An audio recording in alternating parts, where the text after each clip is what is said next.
สบายดีทุกคนวันนี้จ้าก็คือจะมารีวิวเห็ดแนวกินให้ทุกคนมันคือเก่าเด้อซึ่งวันนี้จ้าก็คือจะมาให้ต้มไก่ลาบไก่ทุกคนมันคือเก่าเด้อเพราะว่าเป็นคลิปที่2คลิปก่อนนั้นนี่จ้าก็เคยไปเฮ็ดไปก่อนแล้วแต่ว่าก็มีคนขอมาอีกว่าจอยกินต้มเฮ็ดต้มไก่เบิ่งเนี่ยเพราะว่าเห็นจอยต้มไก่โดนแล้วว่าซั่นก็คือมื้อนี้มาให้ตามคำขอเด้อแต่ว่าก่อนจะไปต้มไก่อย่างแรกจ้าก็ต้องมาเลาะหาเก็บผักกาดเพื่อไปใส่น้ำต้มไก่ก่อนเด้อ ผักกาดนี่จะเป็นผักที่ออกในตามท้องนาโดยทุกคนเพราะว่ามันจะบ่ไม่ออกตามท้องนาออกอยู่ในสวนที่เขาปลูกไปก่อนนั้นนี่นะแล้วหลังจากเขาตัดเอาแก่นมันตกใส่ในกลางนาตกใส่ขี้ดินมันก็ออกคือเก่าซึ่งมันนี้ออกมาแบบประมาณเดือนปลายมันก็ใหญ่ขึ้นมาแล้วเพราะฉะนั้นจ้อยก็เลยต้องมาเลาะหาเก็บไปใส่น้ำต้มไก่เดี๋ยวผักกาดก็จะบ่งามปานใดเพราะว่าเป็นผักกาดในช่วงฤดูร้อนฤดูนี้เป็นเขาเป็นฤดูร้อนแล้วนะผักกาดก็จะบ่งามปานใด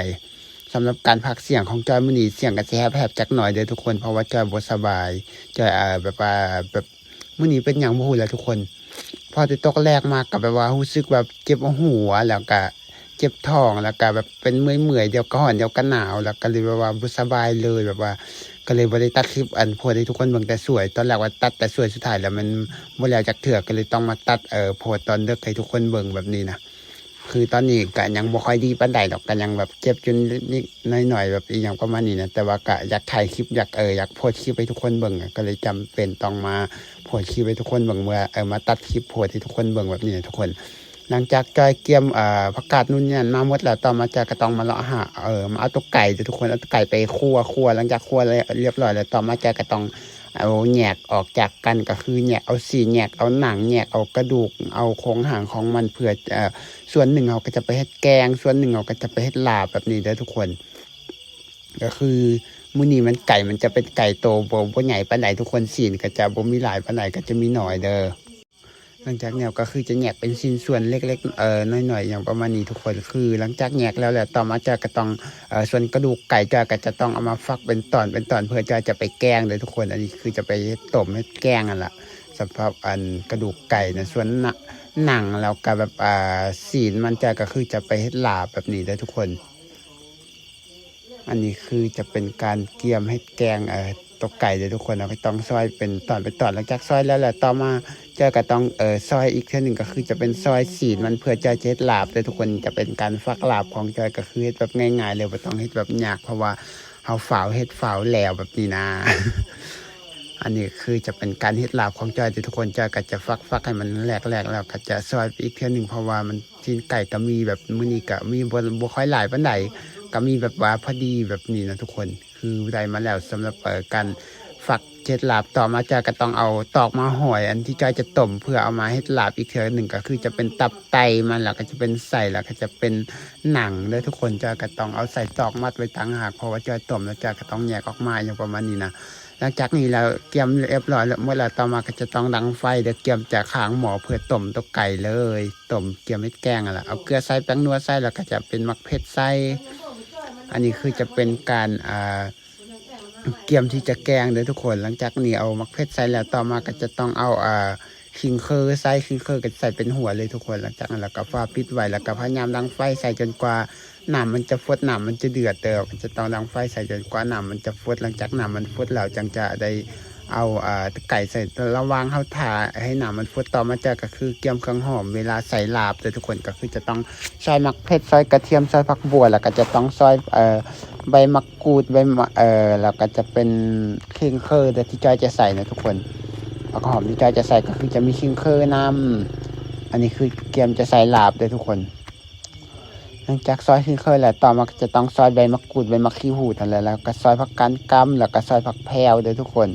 อันนี้คือเครื่องปรุงที่จอยจะใส่ลาบก็มีแค่นี้แหละ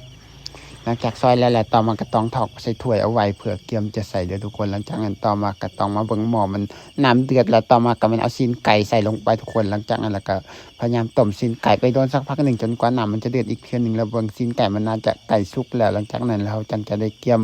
เอาผักกาดใส่เดี๋ยวทุกคนเราก็ที่เบิ่งก่อนว่ามันซีนไก่มันสุกหรือบ่สุกคันว่ามันสุกแล้วต่อมาก็จะต้องเอาผักกาดใส่เพื่อจะให้แกงเดี๋ยวทุกคนอันนี้นะ ผักกาดก็คือจะบ่งามปานใดนะว่าแล้วเพราะว่าเป็นผักกาดฤดูร้อนเราบ่ได้รดน้ำแดแบบนี้นะทุกคนมันหักออกเองอยู่ในสวนที่ปลูกก่อนหน้านี้ หลังจากเอาผักใส่เข้าไปแล้วเราก็พยายามคนแล้วก็เบิ่งให้ว่าผักมันจะสุกแล้วบ่คันว่ามันสุกแล้วก็คือเกี๊ยมจะปรุงคันว่าบ่สุกก็คือจะต้มให้มันสุกหลังจากมันสุกแล้วต่อมาจะก็ต้องแยกออกมาอย่างเส้นหนังแล้วก็ตับไตที่จะต้มไว้ก่อนนั่นทุกคนหลังจากปรุงหม้อแล้วต่อมาจะก็ต้องเกี๊ยมมาคั่วเกี๊ยมขั่วซีนไก่ที่จอยฟักเกี๊ยมเจ็ดลาบเด้อทุกคนแล้วก็จะต้องคั่วให้มันสุกเด้อเพราะว่าจะไปเฮ็ดลาบเด้ออันนี้นะหลังจากเขาขั่วไปโดนสักพักหนึ่งมันน่าจะสุกแล้วก็คือจะเกี๊ยมปรุงเลยทุกคนเพื่อว่าจะไปเฮ็ดลาบแล้วอันนี้คือแล้วเรียบร้อยสำหรับการเกี๊ยมจะเฮ็ดลาบของเฮาแล้วก็ทอกใส่ซ้ำเลยแล้วก็จะเกี๊ยมปรุงด้วยมักเผ็ดผงแล้วก็จะใส่ข้าวคั่วแล้วใส่เกลือใส่แป้งนัวลงไปแล้วก็เอาบ่วงโคเลมันเข้ากันหลังจากโคเลมันเข้ากันแล้วต่อด้วยการใส่น้ำมะนาวก็คือจะเป็นมะนาวไปว่าผงมะนาวด้วยทุกคนที่จอยใส่นะเพราะว่ามะนาวสดย้ำนี่อยู่บ้านจอยบ่มีเด้อซีมเบิ่งว่ามันจอบบ่แล้วก็จะต้องใส่ผักหอมลงไปแบบนี้หลังจากเอาผักหอมใส่ลงไปแล้วก็จะโคเลให้มันเข้ากันแล้วคิดไปคิดมาทุกคนสรุปแล้วคือจอยลืมอีกอย่างหนึ่งก็คือลืมตับไตแล้วก็ลืมใส่แล้วก็ลืมหนังมันเพราะฉะนั้นจอยก็เลยต้องมาซอยอีกเทื่อหนึ่งเพื่อจอยจะเอามาใส่อีกรอบนึง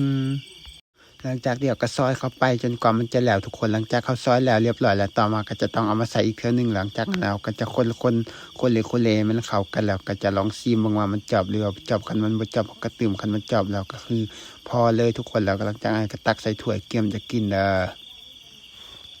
หลังจากนั้นตักลาบใส่ถ้วยแล้วต่อมาจอยก็ต้องตักแกงอีกเทื่อหนึ่งเพื่อจะใส่ถ้วยคือการเพื่อให้แนวกินแล้วทุกคนอันนี้คือตักแกงใส่ในถ้วยหลังจากตักแล้วต่อมาจอยก็ต้องเกี่ยมเอาไปหาพานลงเลยทุกคนเพราะว่าจอยจะมากินวันจุดชมลมกินลมชมวิวที่จอยเฮ็ดเอาไว้ก่อนอันนี้เลยทุกคนมาได้ทุกคนกินข้าวการเฮ็ดเองกินเองก็แซ่บอยู่เด้